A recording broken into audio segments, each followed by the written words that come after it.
That's right. It's Eagles week. All year long, we've been waiting for this week right here, and it's finally here. We had a show earlier today. We got our show with Sunil, although he looks like he's behind shower glass, but we'll make it work. We will make it work. You know what, Sunil? I got to say, because a couple weeks ago, you called me out for bumping you, like bumping the show for other people. Yeah. And I was unwilling to do that this week. I had a second behind enemy lines guest. He wanted to go at your time, and I said, no, I can do noon. That's what I gave him because I didn't want to bump you and make you feel out of place. So just want you to know that I love you, Sunil, and it is not about bumping you. You are irreplaceable on Last Second Sports. But there is a ton Moral of the Eagles story. talk. Yeah. Wait, moral of the story, squeaky wheel gets the oil. Be squeaky, guys. Be squeaky.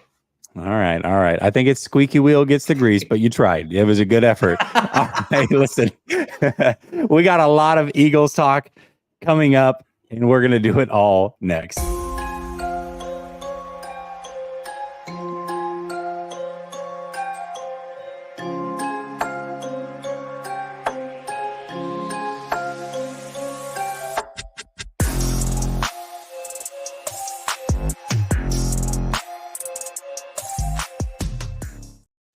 All right. Welcome back to Last Second Sports. We're giving you our take down to the last second.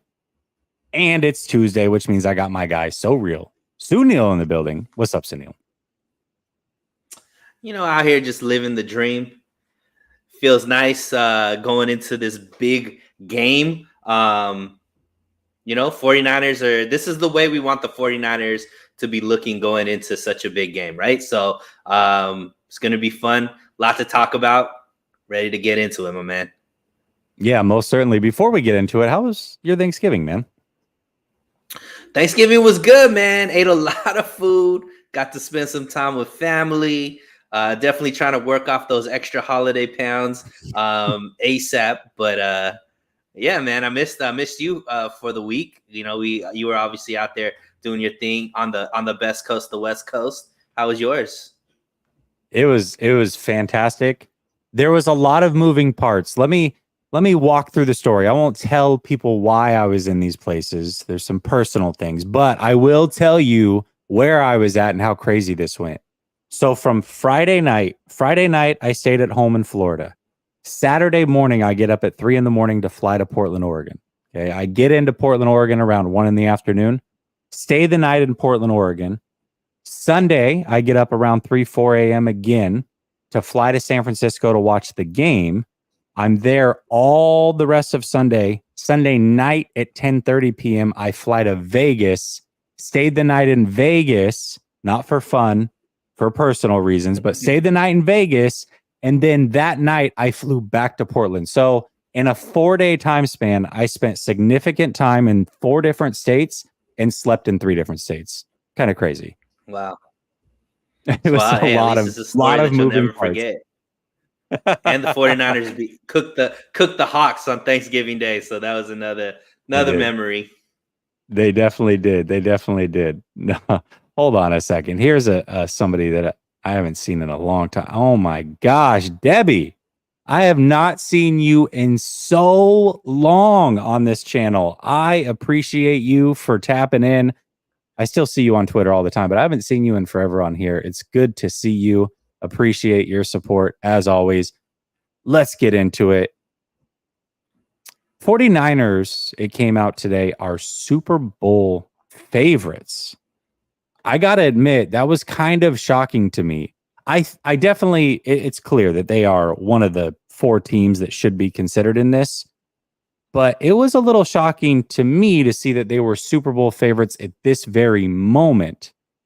Do you think that's a little bit premature? Do you think they should be Super Bowl favorites? And if you were laying your money down, where would you put it? Yeah, I mean, and just for clarity, it depends on what gambling site you look at as far as who's getting the odds, because I've seen some where they're not the favorites. They're, the Eagles are a favorite ahead of them. So it kind of like, but we did see the one that we were talking about. And as far as, it's I understand why, because you look at the 49ers and basically like when they're on, they're winning by multiple scores, right? And they have an offense that could score over 30 points. They have the number one scoring defense in the league, keeping you under 15 points. And that's kind of been what the scores have been consistently, no matter the caliber of team. Now, obviously, they had the 3-game streak where they were only able to score 17 points. But if they can score more than 17 points, it seems like they're going to win, and they're going to win pretty handily. Now, is it premature? I mean, I think that these stats, these lines are going based off of projections, based off of where teams are trending. And you got to say, I mean, the 49ers, big win against the Seahawks, big win against the Jags, like dominant wins where these teams have, been able to get some big wins themselves. It's hard to say that they're not, even though, interestingly enough, we saw the Eagles just go out and beat the Super Bowl champs. So am I ready to put I'm always ready to put my money on the 49ers, but is it premature? I think no. I mean, obviously we have a game that's going to really show what the 49ers are capable of, this Sunday. But as of now, based off of how they're playing, it's there's an easy case to make that the 49ers are the favorites. Yeah, I think that there's definitely a case. I think you can lay out a case for any of the top 4 teams. And to me, the top 4 teams are the 49ers, no particular order, but 49ers, the Eagles, the Chiefs, and the Ravens. I think for the Chiefs, hey, defending Super Bowl champions, they've beat the Eagles and the 49ers in a Super Bowl, although vastly different teams, right? But overall, they've been to the Super Bowl 3 years out of the last 5 or whatever. They've won 2 of them. They know how to win in big games. Their defense is better than it's ever been. You would expect that their offense would eventually catch up with Patrick Mahomes and Kelsey and Andy Reid. So, and most likely they're going to be the number 1 seed over there. So you could see that. You could see the Ravens just because Lamar's so dynamic. Their running game's always dynamic. He's the best he's ever been as far as a passer, and their defense is really good. Okay, you can make a case for them. We know the 49ers. The 49ers have the best roster in football, I would say. I mean, it's maybe debatable, but I think they have the best roster in football. So you've got that going for you. And this is a team that is constantly around the Super Bowl. They've been to 3 NFC championships in 4 years and look primed to go to another one. They've been to a Super Bowl. So they've been there. And then the Eagles were just there. They just beat the Chiefs, which was a big win for them. They've beaten teams like the Dolphins and the Bills over the last few weeks, and they have a very talented roster. So I think you can make a case for all of them. For me, at this moment, though, before they've actually beaten the Eagles, it's hard for me to say that they're above the Eagles. Ask me again Sunday, and I expect them to win the game. If they actually win that game, then I would say, all right, yeah, give me the 49ers over the Eagles for sure. Yeah. And I mean, the case is also when you look at just the stats and where these teams rank up, the 49ers have a top 5 defense and offense. And I think they're the only team that could really say that, right? They're top 4. I think they're ranked 4th in scoring offense and 1 in scoring defense. So when you look at it that way, it's just hard to argue that this team can't beat anybody, even the teams that you mentioned. But ultimately, it's not about what you do in the regular season. It's about what you do when there is no tomorrow. So yeah, but it is nice to feel this way about your team this late. Yeah, I don't know. You cut out, so I didn't hear exactly what you said at the very end, but I'm sure it was really important. I said it's nice to feel. I said it's nice to feel this way about your team this late in the season. I agree with that. I don't know what is going on with my freaking light. It keeps cutting out. We're just having all sorts of difficulties over here. I don't know what's going on. goodness sakes. Maybe it's just not meant to be. You know what? Maybe I should have kicked him off the show, guys. I don't. Maybe I should. Unbelievable.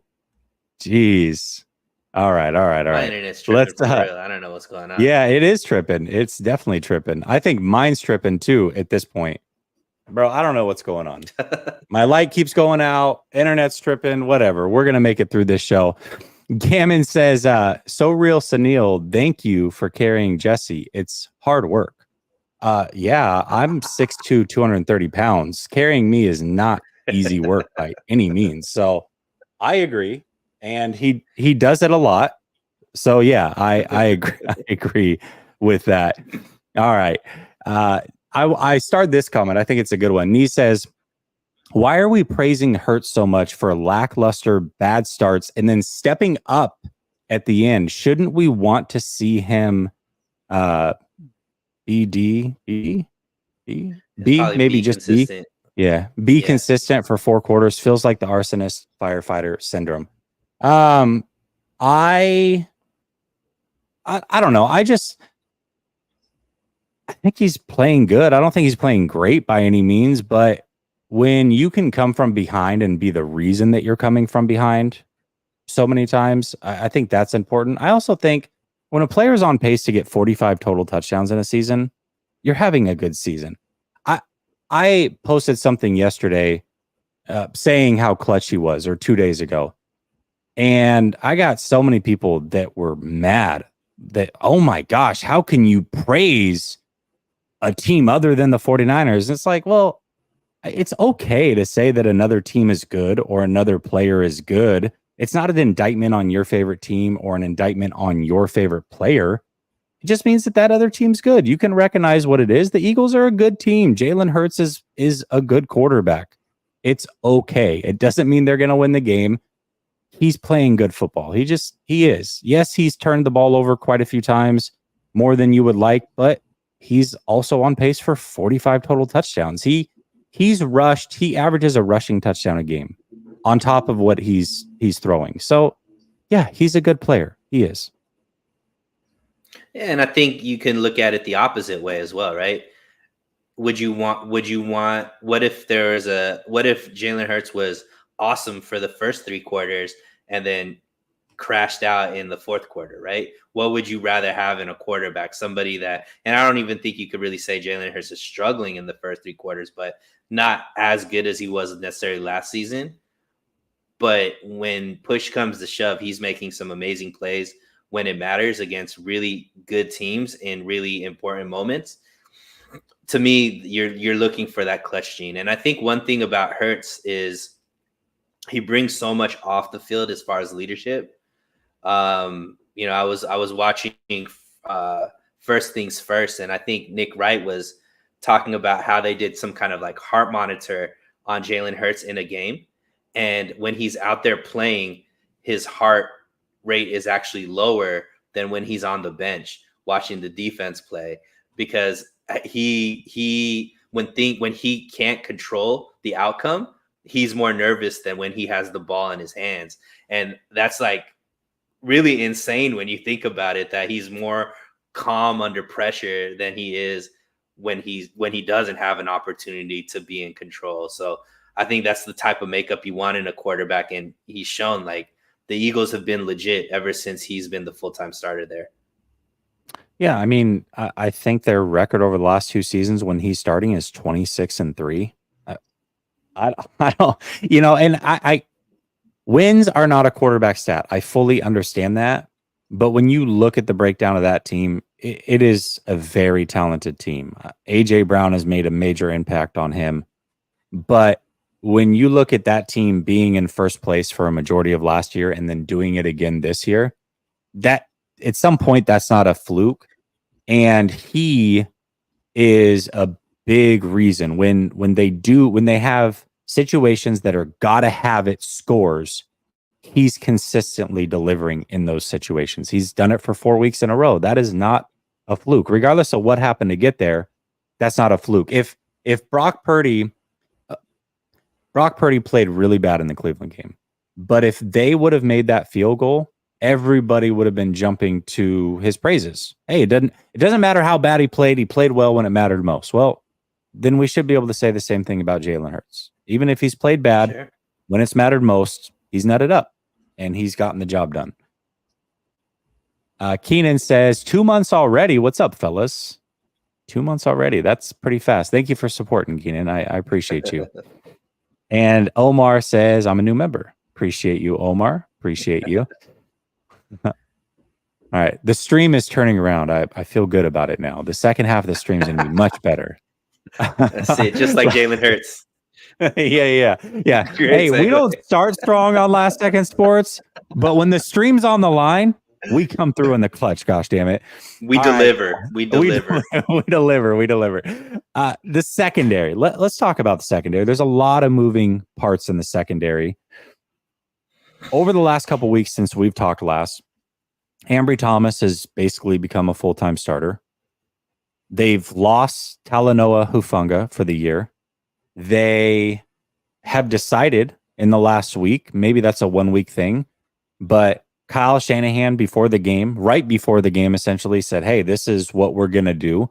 He decided to have Charvarius Ward shadow DK Metcalf. There's some changes going on in this secondary. Overall, do you think, I'll ask a couple questions, but I'll start with, do you think overall these have been good changes that you have seen? Yeah, and I think they're a product of what they did with the Chase Young trade, right? So the best secondary you can have is a great defensive line, right? That could get pressure and get sacks, because then it makes the job in the secondary a lot easier. Also, I think that the resurgence of Ambry Thomas and his ability to hold down the fort has given him the opportunity to move Demo in to that slot corner position and given them options. And it's exciting, Jesse, because we all know when Ambry Thomas was drafted, I was one of his biggest supporters. I was like, this guy could play man. He was a 3-year starter for Michigan. He was like locking everybody down, locked down Ohio State, all this kind of stuff. And then he just wasn't ready right away. And I got to give props. I'm pretty hard on Steve Wilkes, critical of, when some of the things that I think that he deservedly needed criticism for. But one thing that he has to get a lot of credit for is what he's been able to do with these young guys on the secondary. Deommodore Lenoir is playing the best he's ever played. Ambry Thomas obviously is playing the best he's ever played. A guy like Jair Brown could come in and be effective. Obviously, Mooney Ward, I wouldn't say this is the best he's ever played, but he's a damn good corner. And I love that change. And it turned out in results, man. DK Metcalf did not have a good game against Charvarius Ward. It's pretty interesting that DK Metcalf's best friend and teammate from college is now on the other side of the field against the 49ers. Similar build, similar make, similar talents. I think that he made. I think that he made that change on purpose, and I think that it's going to bode well if they continue to do the same things against the Eagles. Remember the whole clutch thing? Remember that talk like 2 minutes Faded ago? out, Yeah, we're not clutch. That's funny. I at least the internet's not clutch. We'll give it that. We'll blame the internet. There's things out of our control. The refs are here to screw us. I liked him following DK, and I think that was the ultimate confidence builder for him, because there was definitely some, I wouldn't say personal things. It was a competitive reason, but I think DK did some good things against the 49ers and Charvarius in the past. And Charvarius Ward wanted to go out and prove something that day, and he did exactly that. I don't know about the matchup with AJ Brown. I'm here for it, and I hope that they actually do move him around, because I also believe that he is the best corner that the 49ers have, regardless of is he a number one, is he a high-end number two? that's beside the point. I think he is overall the best corner the 49ers have. So, yeah, he probably shouldn't be just relegated to one side of the field. And I think bigger receivers are ones that he probably would match up better with. I don't know about a matchup with Devontae Smith, if that's a good matchup for him. I think A.J. Brown might be a better matchup. But I also think A.J. Brown is a hell of a lot better than DK Metcalf. I think DK Metcalf disappears for long periods of time, regardless of who they're playing. Sometimes he's really on and he's really good. But there are times that he'll have games where he does almost nothing. A.J. Brown is always a factor. He was better than DK in college. He's better than him now. I'm curious to see how that plays out, but I definitely want to see it this week. Do you want to see it, or are you advocating to see that continue this week where he shadows AJ Brown? Absolutely. I would advocate for it. And DK Metcalf, I would agree AJ Brown is better than DK Metcalf, but I definitely know Jalen Hurts is better than Geno Smith, right? So he's whatever deficiencies the 49ers have, Jalen Hurts is going to be able to take advantage of more than Geno Smith was able to. So, yeah, I would like that matchup. And like I said, I think that having 4 defensive linemen that can all rush the pass without needing blitzes and all these type of things gives the secondary and be effective, gives the secondary more confidence because they don't have to be in coverage that long, because they have the defensive line that's getting to the quarterback. So I would like that matchup, and I agree that they should do that because of what the defensive line is capable of. Yeah, most certainly, and that's it's funny because somebody brought it up, and I actually agree with what you were saying. Where's it at? Let me see if I can find it. Oh, here it is. He said the best secondary is the defensive line. I agree with that. I know what you meant by that. I absolutely know what you meant by that. And if this defensive line is getting home and doing what they need to do, then it makes the job easier for the secondary. I totally understand that. But I will also say that the secondary, and you talked about this as well, has improved, because during stretches in the first half of the season, especially that 3-game stretch, the defensive line was getting close, but they weren't finishing, and not because they were taking too long to get to the quarterback, but because the secondary wasn't giving them enough time to get to the quarterback. It was like that extra quarter second is all they needed, and the secondary wasn't holding up. The changes that Wilks has made has allowed the defensive line to get home. Yes, Chase Young probably helps that as well, but everything all encompassing is the reason why. And I agree. When the defensive line is getting home, that's when the secondary is at its best. So I understood what you were saying. Thank you. Rare time we're on the same page. Very rare time. We'll see how the rest of this show goes. Cryptic says, I'm excited for the game. When the Niners win, I just hope they realize it's still the regular season, and I hope their gas doesn't burn out again. Yeah, I think that's my biggest concern. My biggest concern is not could they turn it around after the bye week, and I picked them to beat the Eagles as well before the season started. I think I'm going to stick with that one. But it's more, if they don't get the bye week, do they run out of gas? Can they make it 12 consecutive weeks to get to a Super Bowl? That's not an easy thing to do. I think they can beat anybody. I don't think traveling is my concern. If they have to go on the road in the NFC Championship, that's not my biggest concern. It's just more of, okay, 12 weeks. You got 12 weeks that you got to do this. Can you keep everybody healthy? Can you keep everybody fresh? That is a big question for me. Yeah, and I mean, I think that comment was more geared towards how they had the big victory against Dallas and then, had the 3-game losing streak afterwards. So that's how I read that comment. But one thing that's different is the 49ers have the Ravens in eye distance, right? As far as right after the Eagles, they have another divisional game, and then they have the Ravens. So a lot of birds actually that they're playing this whole month, right? And the Cardinals, Cardinals are right after that, I think. What the Yeah, hell, so man? a lot of birds. But I guess it's in theme for Thanksgiving, right? You got to cook them birds. But I, Golly. uh, I I I think that it's a little bit different. I think they went through that. They learned their lesson from that. So I would assume that they're the most locked in. You know, you hear they're different in the interviews. Like Fred Warner is different when he's interviewing. I think um, Kyle Shanahan is different. You know, he's doing all of those things that you wanted him to do, Jesse, taking Mm-hmm. accountability, putting the Mm-hmm. blame on himself. Like there's a different focus around this team. Even the personnel changes, Jesse, that usually doesn't come out.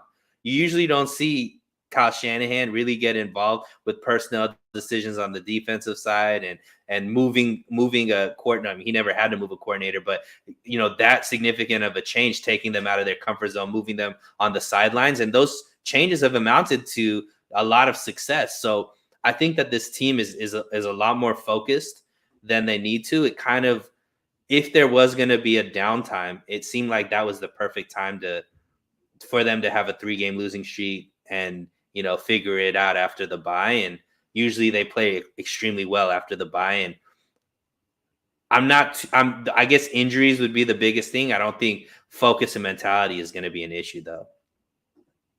Yeah, I don't think so either. And, it's funny because right before that comment, you had talked about how we were on the same page. And then one comment later, you already disagreed with how the comment was read. I can't win with you, Sunil. I don't understand it. As long as you should like put that in your like glow in the dark thing. Like I can't win against Sunil. Like it should just pop up so you get reminded at all times. Yeah. It's like it's like when you're at work and it's if you work computer jobs, a lot of them will they really care about the employee, so they'll give the pop up that says it's time to walk around and take a break. That's what it's like when I do a Yeah. show with you. It's time to admit you've taken an L. It's time Yeah. walk around. You need a rest. He's killing you. Something like that. Is that what you're saying? Mm-hmm. Yeah, I mean, we know why I'm the first show to get booted off of the schedule when it needs to be, right? Everybody else builds your confidence up. I'm the only one keeping it real. So real, Sunil. Oh man. Daryl says, "Hey guys, what do you think about Kinlaw at the point of attack?" I think this is a really interesting question at this moment in time, because if you remember, he was highlighted quite a bit last year in that NFC Championship for being pushed around, and a big reason why the Eagles were able to run the ball. I think he's the best that he's ever been. He's never going to be the guy that we drafted him to be or hoped that he would be, this Buckner replacement. But as far as a rotational player, I think he's very good. It's obviously helped him stay healthy. And I think this is the best he's ever been at the point of attack and just in general. I am curious to see, though, because it's like going back to the scene of the crime. He was dominated last year by the interior of that offensive line in Philly. And those guys are still just as talented as they have ever been along that interior, just as big, just as physical. So I am curious to see when he gets his reps, what it looks like. And if they do target him again, I imagine they will target him, but how effective are they in the run game going at Javon Kinlaw? I am curious to see how that plays out.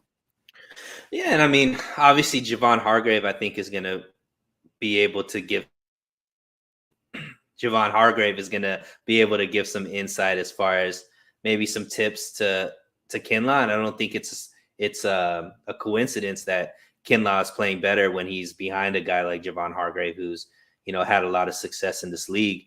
It's going to be interesting, right? There's a lot of history here. We've both mentioned, I think this is the new rivalry for the 49ers for the next 5 to 10 years because of the way that these organizations are built and the talent that they have on their team. So I think it's the best defensive line going up against the best offensive line, and we get to see who wins out. Yeah. Nee says, just a reminder, Sideline Wilkes is undefeated. It's facts. Yep, he's undefeated. He was also 5-0 before he wasn't. So I don't, But he is. You're right. Technically, Sideline Wilkes is undefeated. All day, every day, Kim says, Jess, whatever happened to your homeboy Detroit fan? He's still around. He and I are still really good friends, but his job just kind of took over. He started to travel a lot. He changed his profession, started to travel a ton, and it just didn't make sense as far as him keeping up a regular schedule to keep this thing going. So we decided to part ways professionally. But as far as is like in my life, he's still one of my best friends. So yeah, rad. He's in fact, if we play Detroit in the playoffs, and I hope we do, he'll be my behind enemy lines guest because he knows that team inside and out. So, but I appreciate you asking. All right. What challenges do you think the 49ers face this week against the Philadelphia Eagles? There's definitely the unique one, which is this is one roster that they're not clearly better than, right? I think the Eagles have just as good of a roster as the 49ers do. They have a lot of strengths and big names and, big guys that have made big plays and big moments.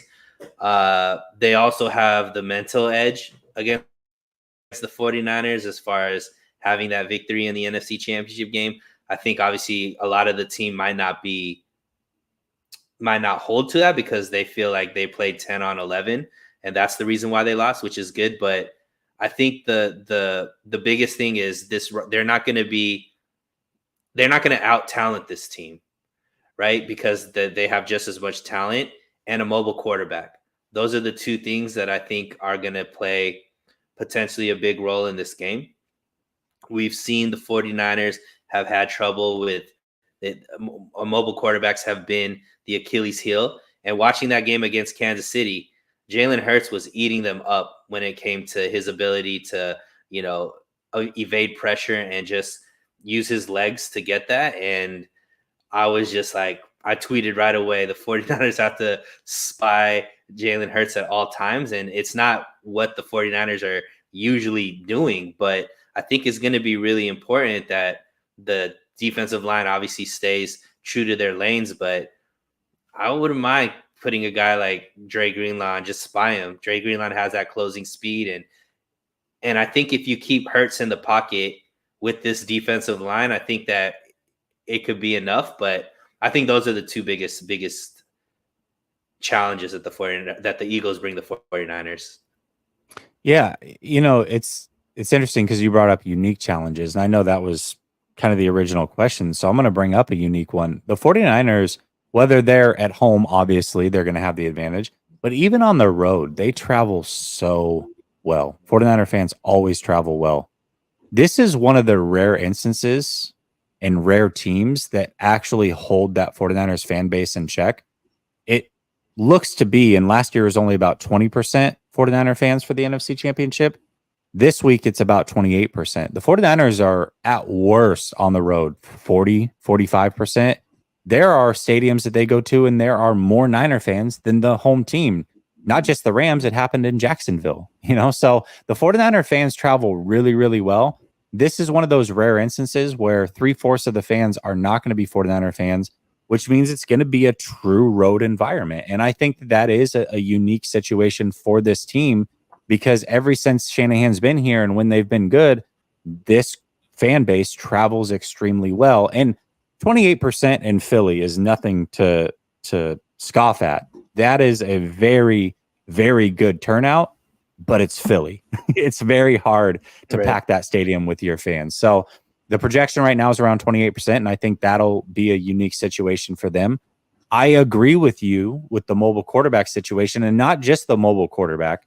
If Lane Johnson plays, and it sounds like he probably will, it's a mobile quarterback with an elite offensive line and a very good running game and a good running back. Those three things are hard to find in the NFL. Not many mobile quarterbacks, elite mobile quarterbacks exist, and they usually aren't paired with an elite running game and an elite offensive line, and they have all three. So I think those things are probably my biggest challenges, but I do have two more. the Eagles' run defense is right up there with the 49ers. It's like the 49ers and the Eagles. Those are the two best run defenses in the NFL. The 49ers love to run the ball, obviously. So I think that'll get interesting. And then I would say the downfield throwing of the Philadelphia Eagles, they're going to challenge the 49ers downfield, and they have the offensive line to hold up against what you called the best part of the secondary, which is the pass rush. They have the offensive line to potentially hold up against that. And if they can, and they can push the ball down the field, then it really is going to challenge the secondary of the 49ers and force them to cover deep downfield against very, very good receivers. So I think that there are a lot of challenges here that the 49ers could potentially face. Absolutely. And I mean, when you're getting, there's a reason why you put them in the, I think starting the season, there's a handful of teams that actually have Super Bowl aspirations. The Eagles were always on that list. And for all the things we just mentioned, and the reason why they've always been the biggest challenge for the 49ers is because of everything we just mentioned. It's unique to their team. And usually the 49ers don't have to worry about those challenges against most teams. I think this is a really, really good question by the Sentinel. He says, Haason Reddick is a menace. What do we do to stop him? I think the 49ers do exactly what they should have done last year. When you watch the Philadelphia Eagles, and I talked about it all week leading up to that game, Sentinel, about how Haason Reddick does not bite on play action. He just continues to go after the quarterback, and he hopes that he guesses right. It's a gamble for him in that defensive line. And when he guesses right, you see that it can be disaster, and that's ultimately what ended the 49ers season. Haason Reddick still plays just like that. But the way that you slow that down is you don't go play action right out the gate. You run the ball at a player like him, and you allow him to flow upfield and throw screen passes behind him. You start to make him think a little bit. And if you can make him slow down by even a half a step, that's when you got him. That's when you mix in the play action. That's when you can really open up the play action game and get behind that. But you don't just come out right away, go play action, 7-step drop, and expect that he's going to bite, because that's not the way that he plays football. You're going to have to force him into being disciplined. And then once you've got him guessing, that's when you can attack him. But I agree, he is a menace. But I would attack him the same way that I would any elite pass rusher like him. And that's go right at him. So. Yeah. And another thing is, make sure, to put Charlie Warner on him, not Ross Dwelly.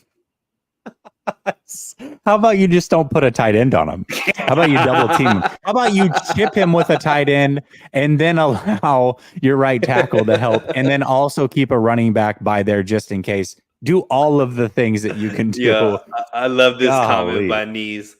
Let's be real. Charlie Warner's been training his whole life for this moment. He's ready. Yo, he's been in the gym for one reason and one reason only: to be able to make sure that Brock Purdy is protected when it comes to that play.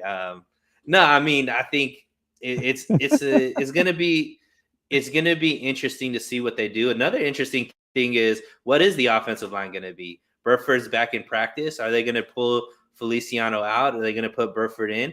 To me, I think you keep Feliciano there. I think the offensive line we saw last week should be the offensive line for the rest of the season, as long as everybody's healthy. And I would want to see Burford off the bench because, that matchup, McKivitz versus Reddick, is not a good one for the 49ers. So I would hate to also have another question mark at right guard. Feliciano has been pretty great wherever he's plugged in. I feel more confident with him than I do with Burford. Yeah, most certainly. And then Cryptic says the biggest challenge is the tush push. Yeah, it might be. That is a real thing. I know it's kind of a joke, but it really isn't at the same time. All right. Let's see here. All right, let's go to the other side, because it's not like the 49ers are slouches here, Sunil. They have advantages in their own right. They're also a very, very good team. Where do the 49ers have advantages in your opinion? I mean, if they just hold true to what the season has been like for both teams, the 49ers should win this game easy, right? They're the first ranked scoring defense, and they're the first ranked scoring defense, fourth ranked scoring offense. Actually, I think they're tied for third with the Eagles at scoring around 28 points per game. But the difference is the Eagles, I think, are the 22nd scoring defense in the league. So and I think they give up at least like 22 points per game. So the 49ers, if they score 22 and they hold the team, if everybody just holds to their averages, the 49ers win this game, right? So that's one thing that's there. I think with the resurgence of Brock Purdy and his ability to get the ball down the field, the ability to get his the ball out of his hands quickly and use his mobility, we've seen, I think, lesser quarterbacks like a Mac Jones, like a Sam Howell, whatever you think about these guys, they've eaten this secondary alive. And not with guys like Brandon Ayuk, Debo Samuel, and George Kittle as their weapons. So no matter what these big names are, I mean, and you look at Darius Slay, Bradbury, these are some big name corners. They haven't done well, right? And so I think that the 49ers have an advantage there because they have really great passing options, and I think a really great signal caller in Brock Purdy. And then you mentioned that their running defense is great, but they're going up against the number one rusher in the league. And I think that regardless of how good your running defense is, you're not doing it against Christian McCaffrey, right? You're not seeing Christian McCaffrey all those times. So can Christian McCaffrey be that difference maker with his ability to understand the blocks, his footwork, his power, all of those things? He's the perfect running back for a Kyle Shanahan system. He might be the perfect running back for anybody's system, let's be honest. But like you mentioned, if they start attacking Hassan Reddick, running to him, running screens around him, who would you rather throw the ball to and give the ball to than Christian McCaffrey? So to me, that's three things that I think are unique opportunities that the 49ers challenge the Eagles with. Okay, I like those. The first thing I had down was the passing game, which I agree with you. It's not just the Eagles defense, but their passing defense is awful. One of the worst in the league. They do have big name corners, but they're a little long in the tooth. And I think cornerback is the one position that youth is really an advantage. They're a little bit older there. So I think that's a big reason for it. But they gamble a lot with their pass rushers. As good as their pass rush is, they gamble a lot. And if they miss, it can result in big plays. And I think Brandon Ayuk and Brock Purdy absolutely can carve up this defense. And that's what I would do. We talked about how do you keep Hassan in check. Just overall as a game plan, come out passing. Even if it's short passes to CMC, Debo, just to kind of open things up, to use that as your run game. However you got to do it. But I would Brock Purdy, I think the most he's thrown in the game this year, I could be wrong. I think it was only 31 times. He doesn't have a lot of attempts in a lot of these games.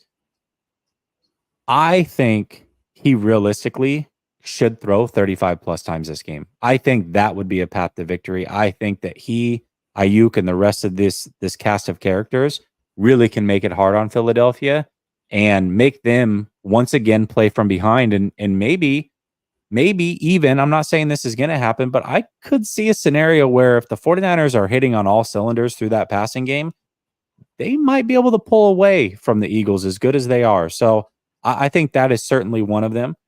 I think the linebackers versus Christian McCaffrey and Kittle is a major advantage for the San Francisco 49ers. You talked a little bit about it with CMC, but I agree. Definitely there, but also Kittle and in the passing game, that's a major advantage for the 49ers. One thing you didn't say, and I'm surprised you didn't say this because you are the true Shanistan here.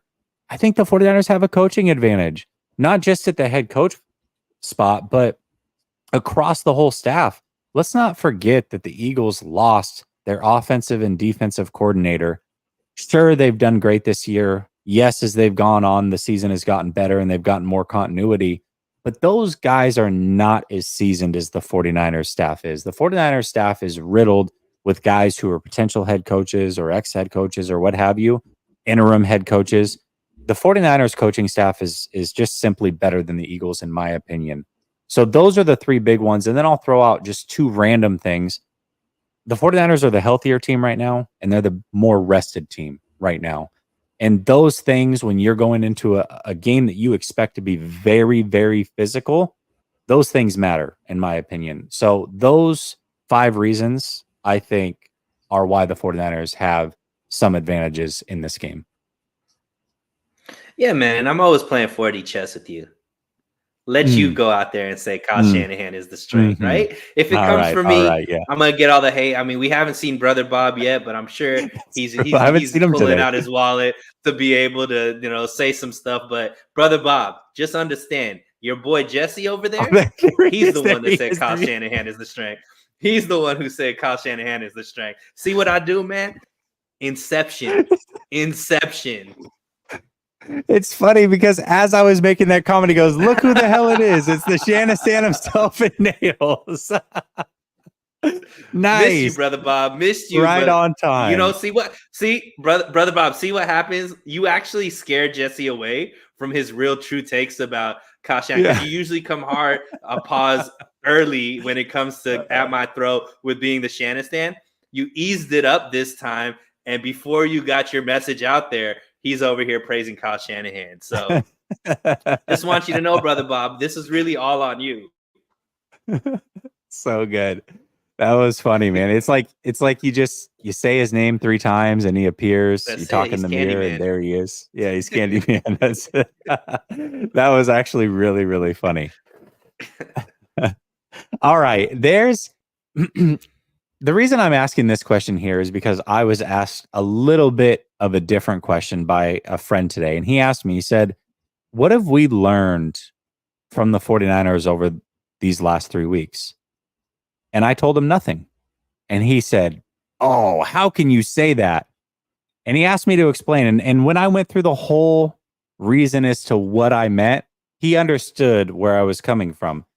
But I do think that there are questions or things that we can learn about the 49ers in this game. And I think for me, they're circumstantial. And I'll give you my 3 things that I think we potentially could learn in this game. And then I'll let you go as well. And maybe these are on your list, but for me, and again, these are circumstantial. I don't know for sure that it's going to rain hard the way that it's forecasted to be right now, potentially. But the Eagles just played in a heavy rain game at home this last week. And watching Josh Allen and Jalen Hurts cut through that rain as if it wasn't even in their way was extremely impressive. So we know that Jalen Hurts can do it. I would argue that Brock Purdy, the only time he's looked somewhat human as a quarterback is when it's rained. The first quarter against Seattle in the playoffs, and then the first half, and really it carried into the second half potentially with the ball staying wet in Cleveland. So can he play through inclement weather? That is a question that I think a lot of 49er fans may have. Now, again, it's circumstantial because if it doesn't rain, then it means nothing, but it could rain. I think another question that a lot of people have is how does this team perform if they have to come from behind? If they need that gotta have it drive, can they put that together? And I don't think that's just a Purdy question. I think that's just an offensive question. I think that's a Kyle Shanahan question. I think a lot of people could frame it as a Purdy question, but I think it's an offensive thing more for me. So maybe they're in a situation this game where they're in that tough environment. We talked about it being a clear home crowd for the Eagles, unlike a lot of road games for the 49ers. If they're in a situation, tough environment, good team, where they have to have a gotta have it score and come from behind, can they do that? Maybe they're in that situation this week.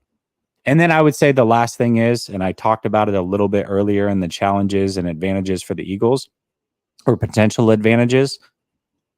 If this offensive line for Philadelphia holds up and does not allow that front 4 to get home, can this secondary hold up for large chunks of time? Can they hold up for 2 quarters at a time if they have to against an AJ Brown and a Devonta Smith? Those for me are the questions that can certainly be answered. They are circumstantial. I don't know how this game's going to play out. Maybe one of those things gets answered. Maybe they don't get answered. Maybe they don't even run into them. But for me, those are the things when I look at this team and this game as a whole that potentially questions that could arise that I think could get answered for this team. Do you have anything else that you want to add or any questions that you think might get answered? Yeah. I mean, those were great. Those would definitely all be on the list. The one thing, so when we looked at this schedule at the beginning of the season, like we mentioned earlier, there's only a handful of teams that you really truly believe have Super Bowl aspirations. And there's 3 teams that I feel like you could circle right off the bat.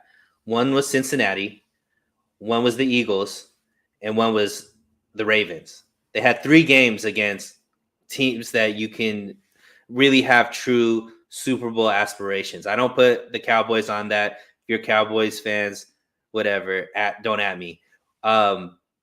They lost to Cincinnati, right? They have 2 more opportunities. It's the Eagles and the Ravens.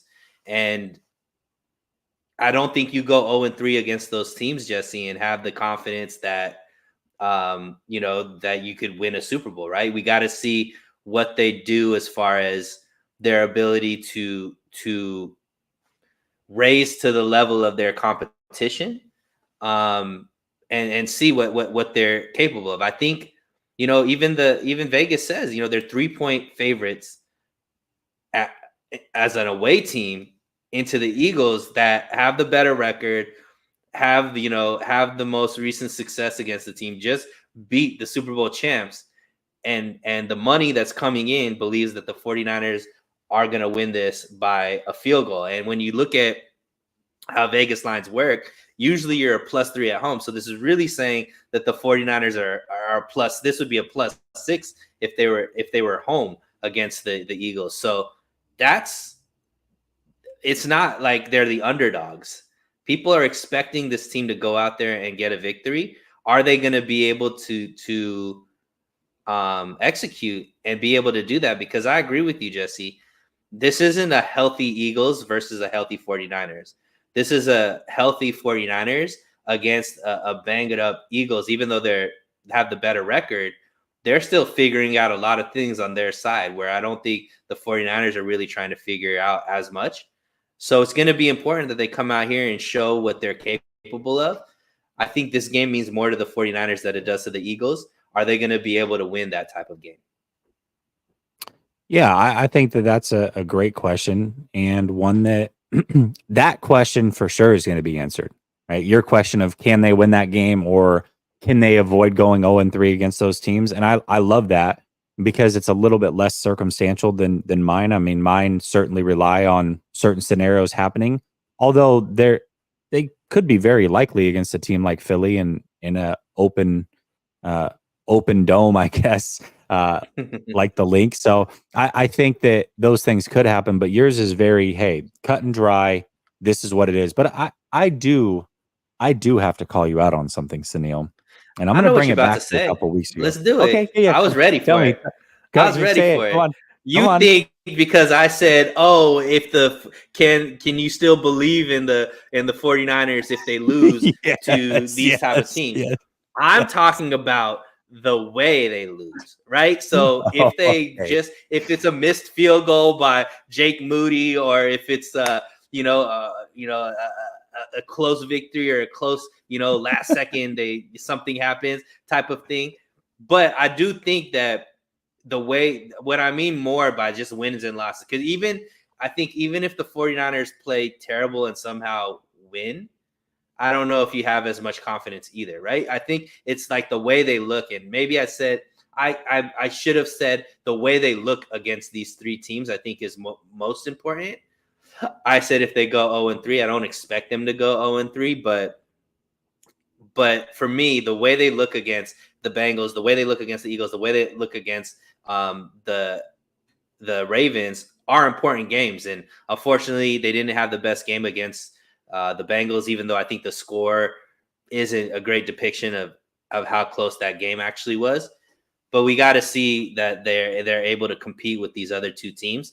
Whether it's a close win, close loss, to me isn't as important as how they compete. I love that you know me that well, that you knew exactly what I was going to go after. And you also can recall things from 3 weeks ago when we had these conversations.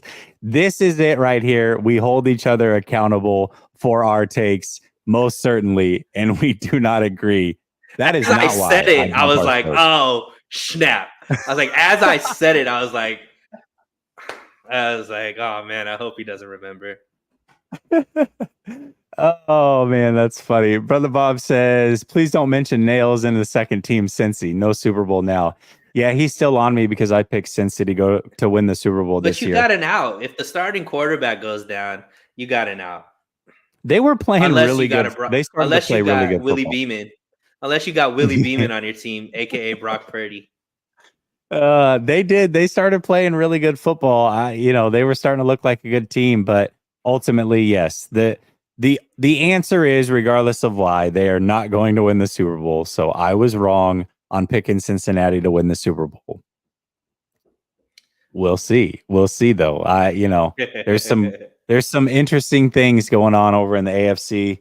I'm curious to see who actually does come out of the AFC. But the AFC opened up quite a bit, I think, for some of these other teams that aren't Kansas City because of Cincinnati's potential. Well, not their potential, but their definite departure from the playoffs after losing Joe Burrow. And at the very least, we're going to get something a little bit different in the AFC Championship, and you can't be mad at that. So I'll take it. I'll take it.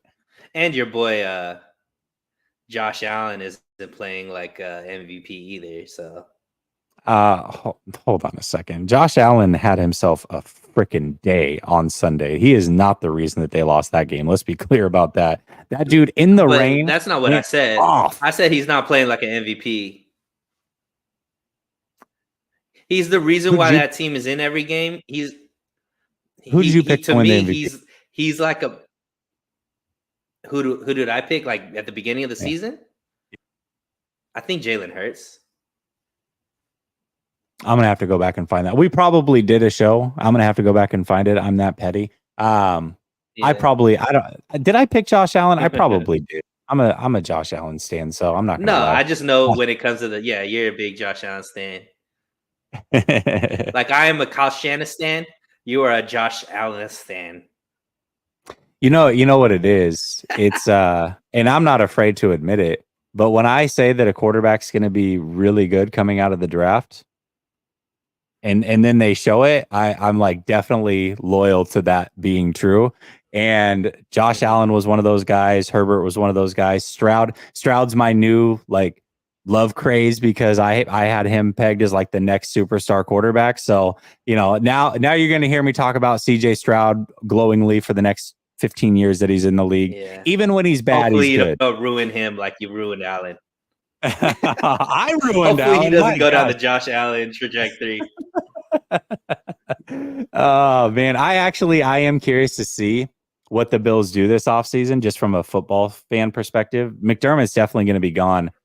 They have to get an offensive head coach. If either Herbert or Allen can get Ben Johnson, I think that could get really interesting because Ben Johnson's a hell of an offensive play caller. I think he's the next it thing as far as an offensive coach. And so him, Bieniemy, if they can get their hands on those two. Oh, Harbaugh would be a good one. Harbaugh with Herbert, I think, would be good too. Can you imagine Harbaugh with Herbert and Austin Eckler? Oh man, he would do some things over there, wouldn't Herbert, he? Harbaugh needs a running game too. Eckler is a hell of a running back. So that's funny. Brother Bob says, "Oh no, you didn't say that you're like PP. What did I say that was like Larry? I'm curious. I don't know. Maybe just sticking with the quarterback thing. Maybe the way you stick with your quarterbacks. Yeah, maybe that's it." Hey, at least Josh Allen has like 4 years that are solid in this league, right? I'm not going off of like a good. Hey, man, don't talk about my guy Purdy like that, bruh. I'm not talking about Purdy like that. I'm talking about in general. It's not like I was on the. I'm about to. Hey, one more year, and you're not gonna hear the end of it on Purdy with me. I'm just waiting. Come talk to me when CMC's gone. Then we'll have the conversation. You can hold me accountable then. His downfall. Not praying for his downfall. I'm that just will never saying happen. this is CMC. My prediction CMC was is not never leaving. Oh, he's a cyborg. He's always going to play. Okay. All right. He is. Hey, but I will say this for it's everybody not only that CMC until.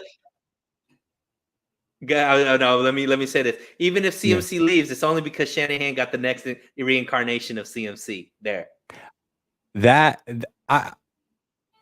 That's interesting that you bring this up, because I was talking with Coach about it, and we were talking about CMC and how do the 49ers kind of continue to keep things going as CMC ages and moves on. And it's not just CMC, it's about just kind of finding that skill set and keeping that in the offense. I think that that's going to be important for Brock, right? I'm not saying that he can't overcome not having a guy like CMC, but I think we do know that his skill set definitely relies on that a little bit, much like you've seen. I mean, Aaron Rodgers' skill set relied on wide receivers that ran great back shoulder fades. He always had a guy there that could do that, whether it was Nelson or Jennings or Adams. You look at Drew Brees with Colston and Thomas and Graham, big body wide receiver types. That fit his skill set, or that fit their skill set. So for Brock to continue to be at his best, I think keeping a skill set like that around will be very, very important. But I was going to say, Jordy Nelson, I was going to say, for all those that love to hold me accountable in the chat for the Brock Purdy stuff, Sunil will do your job for you. You don't have to worry about that. That'll be a constant. So just hang tight. Sunil will make sure that he does that for you. So if in 2 years we're sitting here and I'm completely wrong, I'll never hear the end of it with Sunil. I promise you he will hold me accountable. Which is most probably what's going to happen. Fair. That's totally fair. That is totally fair. All right. Listen, before it gets too hot in the kitchen here, we're technical difficulties and stuff. We should probably get out of here. Thanks for joining me, Sunil. I always enjoy doing these shows with you, man. It started out a little rocky with some of our technical difficulties, but we made it through. It's Eagles week, man. I can't wait to get your take next week on how this game went. And obviously, we'll keep in touch. Everybody in the chat, thank you so much for your contributions. Thank you always so much for showing support. We're almost to 14,000 subs, y'all. 14,000. Wow. Make sure you stay locked in here at Last Second Sports. Tomorrow, I'll be back with Behind Enemy Lines, Eagles style. Can't wait for that. We'll see you then. Peace.